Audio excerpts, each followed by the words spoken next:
Hello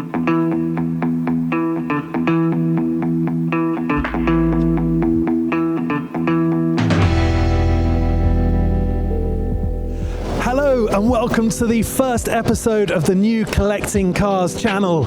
I'm Sam Hancock. You may recognize my voice from one or two of the podcasts that have been published, mainly hosted by Chris Harris. Well, this is the start of a whole new thing for us. We're going to be bringing you a series of films from across the classic car community, from the racetracks to the roads, the garages of collectors, the restoration workshops. And today we're live from Retromobile in Paris, one of the biggest, most prestigious classic car shows in the world. 130,000 people would descend on these exhibition halls to check out the cars from some of the top dealers, top auction houses, and included in the audience, you can be sure, are some of the biggest classic car collectors in the community. It's preview day right now, as you can see from some of the covers still on the cars and the stands that are still being set up. But that makes it a perfect chance for us to dig behind the scenes and go and cherry pick some of the highlights. Follow me. First up, Max Girardo's stand, Girardo & Co. He never fails to deliver. This is the area of the show that tends to have some of the biggest, most known and respected dealers. Holy smokes. Okay, you're going to learn with me very quickly that I'm drawn to competition cars first and foremost. Anything red with a bright yellow Ferrari badge on it, particularly single-seater, gets my heart racing very, very rapidly indeed. So let's grab Max and find out just what this extraordinary ex-Jean Alesi Formula One car is doing on his stand. Maxwell? Sam, how's it going? Can you explain yourself? Can I explain myself? What? Have I done something wrong? What the hell is this? What the hell is this? And what's it doing on your stand, and why haven't we spoken about this until now? Because it's been top secret. You know how long it's taken me to get this out? I thought you and I didn't have any secrets between each other. Well, a certain Formula One car, V12, the last Ferrari V12 Formula One car, driven by Jean Alesi, second in San Marino, but more importantly, which is everyone's super excited about, it's the first Ferrari Formula One car that Schumacher ever drove. I mean, this is as raw and analog and pure a Formula One car as they come, I think. And can you imagine a V12 Ferrari engine? I mean, it's the very last of the V12, so screaming at 14,000 RPM, you know, going through the gears. I mean, and beautiful. The right shape, the absolute right shape. They nailed it there. So come on, show us inside the cockpit. What have we got? Very, very, very simple, really. Not much. We're obviously got the transport steering wheel, because you know these steering wheels are sort of like the most valuable bit of the car, and they come out so easily. But of course, you know, the signature Ferrari Schedoni seat with the Alcantara, and I just think tiny little cockpit. But probably for your shoulders, you can tell us, it's actually relatively wide. What do you think? It's not too bad. You know, the key thing is, Max, for me, you know, it looks like there's just enough knee room, you know, under the dashboard there. So I'm available for shakedown testing whenever you like, and I won't even charge you. Oh, amazing! Such a good friend that you are. That's what I'm here for. I know. So look, you've got a sea of red on your stand this week at Retromobile, clearly trying to stay on brand. Well done. Just give us your thoughts on this event. Why is it that you're here, that it seems everyone and anyone who is anyone is here in Paris? It's just the start of the year. It's traditionally been like the big event of the year. Everyone comes from all over the world, which is great. You know, the American comes in, there's the auctions, people come for the auctions. People literally travel from all over the world, and this is where the season, if you like, starts. This is the big opener. Everyone's sort of been quieter over Christmas, over the winter period, and everyone now brings out their cars. I mean, you're going to say February's still cold, winter, bad weather, but it doesn't matter. This is when it all starts. Auctions, there's the best of the best dinners, there's all of the big Retromobile display, and there's so many great cars to look at. I'd say this is probably, it's not necessarily the biggest show of the year, because probably something like Aston might be having more cars, but definitely the highest quality. Fantastic. Thank you, mate. Good luck this week. I hope it all goes very well. I hope you sell everything except my beloved M1 Pro car. You do like that one, don't you? I'm going to let the tyres down and make it look a bit shabby. Right, this is exciting. Fiskin's, another of the really main stands here at the show, just starting now to pull the covers off theirs. And remember, a lot of the cars that are appearing here for sale are secret. They've not been revealed to anybody, even the industry, before. So these covers off moments are quite fun. Gregor, extraordinary variety on the stand this year. Well, it's a team effort, and it's a team that work, annually to do this. So, yeah, how do we do it? I guess hard work and a bit of luck. Now, I've already given Max Girardo a bit of a hard time for keeping secrets from me. He didn't tell me about the Ferrari Formula 1 car that's on his stand, and you haven't told me about this extraordinary Audi R8 standing behind us, which, given that you and I have shared LMP1 cars at Le Mans that we've co-driven together, I'm feeling a little bit hurt about. So you better make up for it and tell me all about the Audi that's here. Well, it's funny. I hated these cars for years because they always passed us, and they always won, and we could never get in one. You and I had great days with Courage, with Lola, but the Audi was the car, and it's amazing to now look, to be able to have the privilege of handling, not any Audi R8, but the car that came second at Le Mans, third at Sebring, became a champion racing car, won with all our friends, McNeish, Ortelli, Emanuele Pirro, Biela, all the great guys drove it. Full works car, and of course in 2000, in 2000, as one of the first Audis, this is the car that famously they made a complete rear suspension change in 6 minutes. Yes. Unheard of. This is one whole, totally original Le Mans Audi R8, and I really hope someone comes and buys it quickly, or I'm going to have to do something despicable to get the money myself.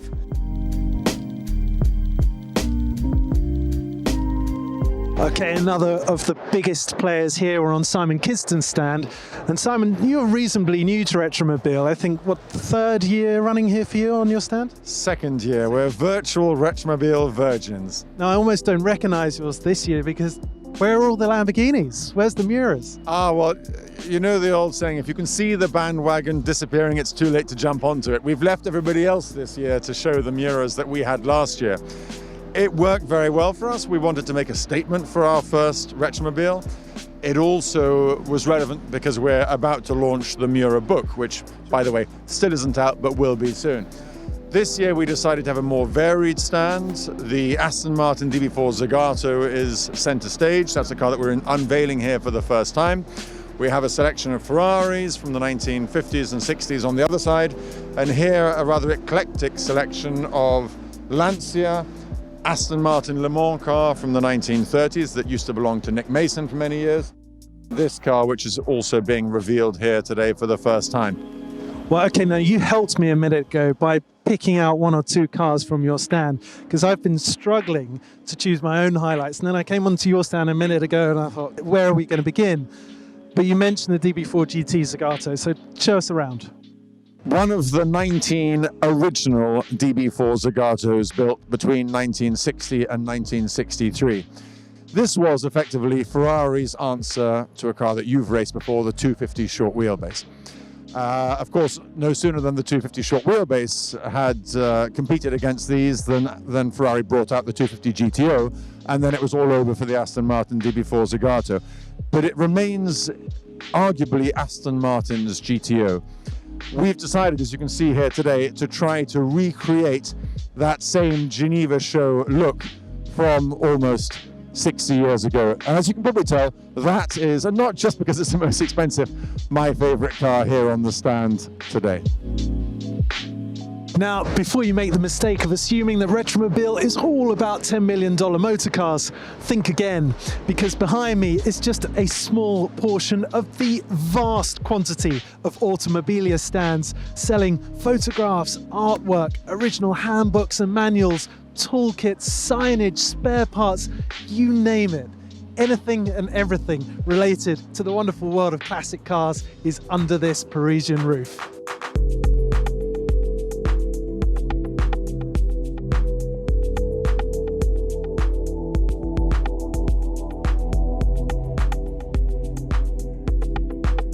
One man who I'm going to get to come in and join us has got a voice that some of you will be very familiar with from our Collecting Cars podcast, Ed Lovett.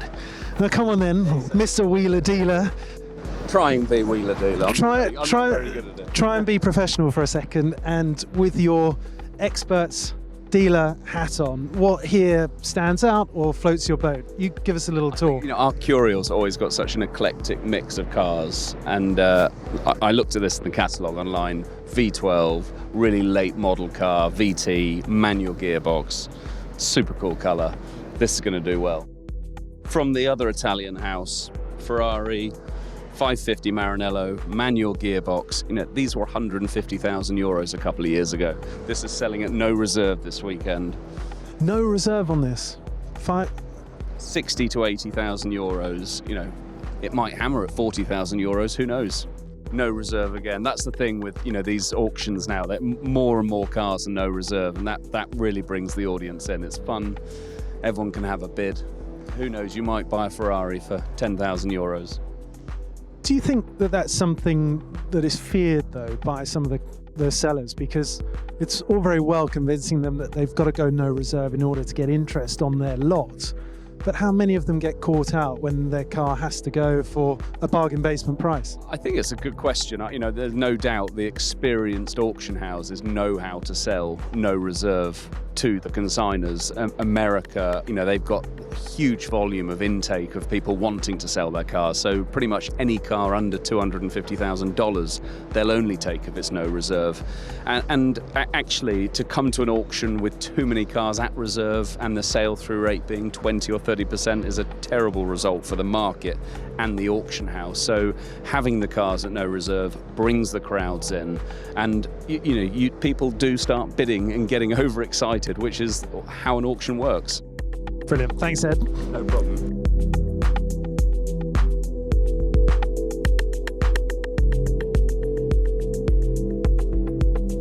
Right, Will Jansen, you're a regular here. You always have a fantastic collection of cars on your stand, but this is the first time I've seen you with what I think of as a very young, clearly very iconic Formula One car. What's going on?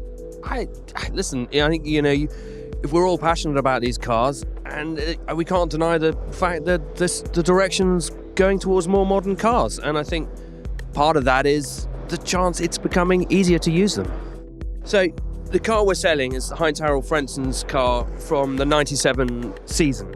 So that car is, the car we're selling was his for 14 of the 17 races. He got pole at Monaco, won at Jerez, his only win. He got 2 seconds, 3/3, and was instrumental part of gaining the Constructors' Championship. I mean, his second in Japan at the end clinched the deal on the Constructors' Championship. And what you're getting is the chance to buy a car to be the first private owner.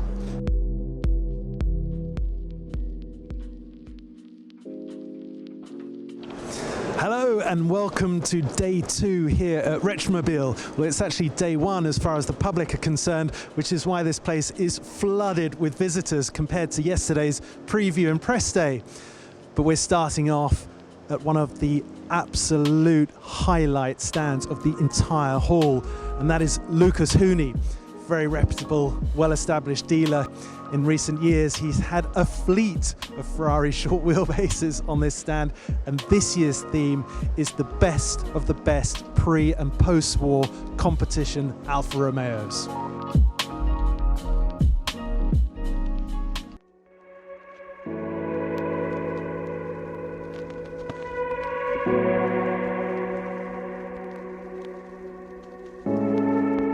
Now we've nipped across town to the beautiful Grand Palais for Bonham's auction preview night. And one man who's going to help us have a look at an antidote to all of these super polished, highly restored cars is motorsport historian Doug Nye. Doug, thanks very much for joining us. And you've picked out what I've just said is perhaps an antidote to all of the highly restored, polished, boiled sweets over in the other halls, and given us what looks to be a real piece of history. Explain what we're looking at. Well, this wonderful thing beside us, this wonderful piece, is a 1931 S-Type Invicta low chassis sports. It's a wonderful piece of kit, and when you find a car in this kind of condition, you're not just looking at a motor car, you're looking at an eyewitness to history, and it's an eyewitness that can tell you a story. One of the nice characteristics of a lot of the auctions held here during Retromobile Week is the sheer variety. Take a look at Bonham's sale right now. We've got a Mark I Cabriolet Golf over there in the corner.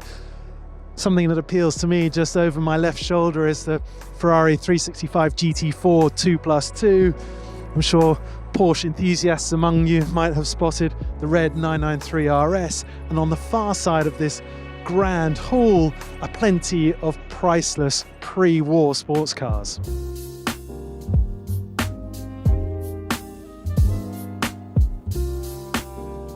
That was the Bonham's preview. Now we're going to grab another taxi, get across to a different part of the city for the RM Sotheby's actual auction sale.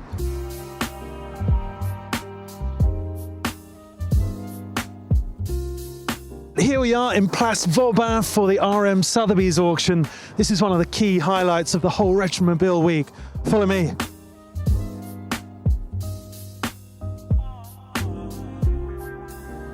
Right, this is where it gets exciting. The car coming across the block now is the highlight of the whole night. A very well preserved and much loved Jaguar D-Type with an estimate well over €5 million.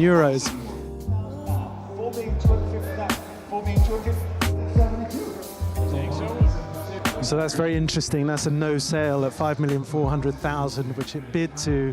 The lower end of the estimate was $5,900,000, which often gives an approximate indicator of where the car's reserve is at.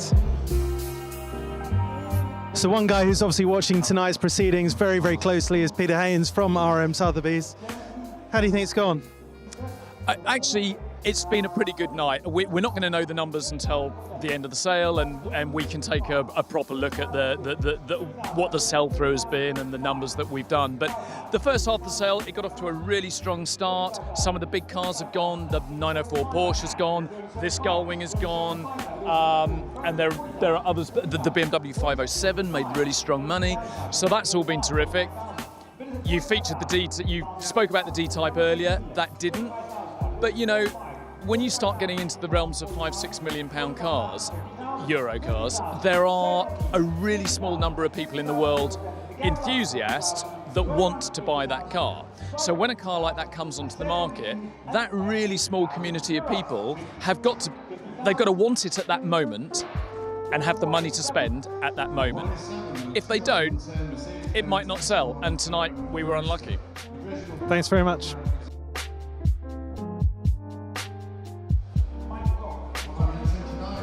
Well, as the last few cars cross the block here in Paris, it's a good time to wrap up our coverage from Retromobile. I'm Sam Hancock. I hope you've enjoyed this overview of the whole Retromobile experience.